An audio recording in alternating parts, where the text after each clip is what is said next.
जंगलाचे नियम वेगळे आहेत। इथे एकाचं पोट भरण्यासाठी दुसऱ्या प्राण्याची शिकार केली जाते, त्यामुळे इथे कोणत्या प्राण्यावर कधी कोणती वेळ येईल हे सांगता येत नाही। व्हिडिओ नक्की काय तो पुढे बघा आणि चॅनलवरती नवीन असाल तर जरूर सबस्क्राइब करा।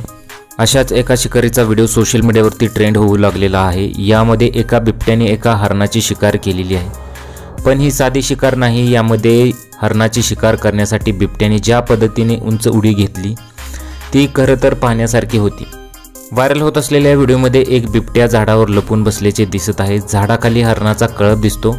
बिबट्या आपल्या भक्ष्यावर लक्ष ठेवून होता। तो फक्त योग्य संधीच्या शोधात होता। संधी मिळताच त्याने झाडावरून लांब उडी मारून एका फटक्यात हरिण पकडले। बिबट्याने थेट एका उडीत अचूक निशाणा साधला आणि थेट हरणाची मान पकडली। त्यामुळे हरणाला पळण्याचा जरासाही वेळ मिळाला नाही। सध्या सोशल मीडियावरती हा व्हिडिओ प्रचंड प्रमाणात व्हायरल होत आहे।